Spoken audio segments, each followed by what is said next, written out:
I'm not sure how she thinks like me getting banned from YouTube would work. Like, does she think like it's against the YouTube terms of service to at someone in a community post? YouTube, I'm being harassed. Someone is quoting me. Someone added me in a community post. YouTube, this is targeted harassment. I require a ban immediately. Me, a public figure, is being added in a community post. Someone is quoting things that I factually said.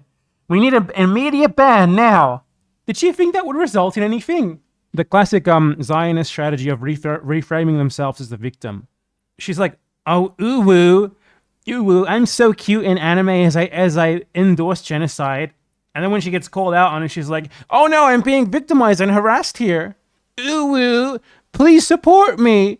I'm a cute anime. I'm so harmless. It's basically the George W. Bush is the cute old man who does nice paintings, except on a much smaller scale. Why would I ignore this shit? I'm right. Everything I say is correct. I'm one of the few people around who is actually willing to denounce Israel in realistic terms, who is willing to actually put it in the historical context that it needs to be put in. Analyze it through the correct framework. Everyone else is fucking terrified of doing that. I'm not. Of course I'm going to be called anti-Semitic for doing that too. I knew that was going to happen before I started saying it. I don't fucking care. That's what happens to you.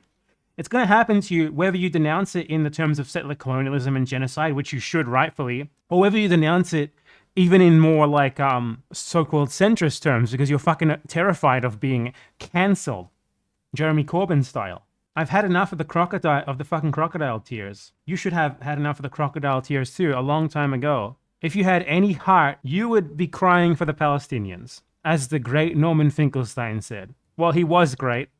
He still is great as long as you pretend that he doesn't have opinions about cancel culture. Though his opinions about cancel culture are very, very, very valid. Because he is a real victim of cancel culture. The only problem is that he associates it with people who aren't, like right-wingers being cancelled by campus liberals and shit like that. The people who are real victims of cancel culture are people like Finkelstein, who denounce Israel in the correct terms and who really stand with people fighting against its settler colonialism rather than being like, oh, you know, I support the Palestinian cause, but not the people who are fighting for it. Yeah, he is a two-statist, but he's not a two-statist. He's a two-statist for like at least a reason that isn't like, oh, Israel has a moral right here. He's a two-statist because he thinks it's like the only valid solution. But these people just aren't really up to date, really, because the two-state isn't even the practical solution anymore.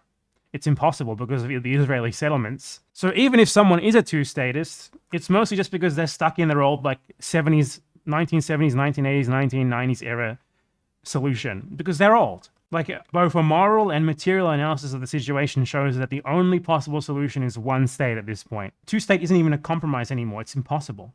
Yeah, it's already one state. It's one state with one government, the Israeli government. Anything under that government, the supposed Palestinian governments, are essentially just like provinces in rebellion.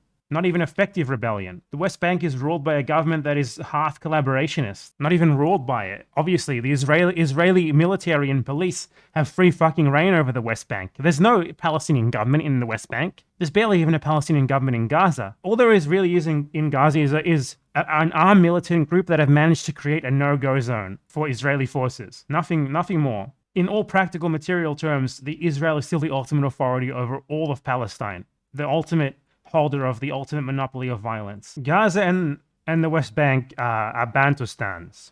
The exact same. Containment zones / reservations for non-citizens of a settler colonial power. Exactly the same as in South Africa. I mean, you can just call it settler colonialism if you want. But the thing is, most people understand more what Zionism is because it's more relevant to today. The only country in the world today that is really in like the like exterminationist, exclusionist stage of settler colonialism still is Israel. Obviously, settler colonialism exists all over the world still, but Israel is like the most like, you know, in your face sort of like middle stage form that there is going on now. Israel is like in the 19th century stage of settler colonialism basically that was going on, you know, like Australia, Canada, the US, etc. And the only reason they're not doing quite as much like mass murder as in those places is because that would be unpalatable these days for that international benefactor. I don't care about apartheid. The problem with Israel is not apartheid. The problem with Israel is settler colonialism. It's not going to be fixed even if you just, like, even if tomorrow Palestine and Israel became one state, none of the material effects of Israeli colonialism were rectified, like land theft, justice for human rights abuses, etc. Everything would be the same. That's why South Africa is still fucked up, because that didn't happen there. This is why apartheid is reductionist. Civil rights framing is reductionist. The civil rights framing was even reductionist in the US. It's basically a way to channel the energy for real radical change into purely sort of legalistic liberal solutions to problems. Like, just give people legal rights and everything is fixed. No actual material changes, material reparations needed. It didn't work in the US, didn't work in South Africa, it's not going to work in Palestine either. So that's the problem. You say apartheid still exists in South Africa. No, it doesn't. Apartheid was illegal. And that's the problem. When you focus purely on like legalistic solutions to problems, like, okay, equal racial rights, the problems are material. The problems are that one group of people has been downtrodden for centuries based on arbitrary physical characteristics or some arbitrary ethnic or religious divide or whatever you want to call it. And you do nothing to rectify that. You do nothing to rectify them having their land stolen, being exploited for centuries. Then giving them equal rights isn't really going to do much. It's going to be better, sure, than it was before, but you're not going to solve the problem. It's why black people are still in poverty in the US. It's why black people are still in poverty in South Africa. It's why white people still dominate those societies. And the exact same thing would happen in Israel and Palestine if you just formed one state tomorrow without fixing these problems at all.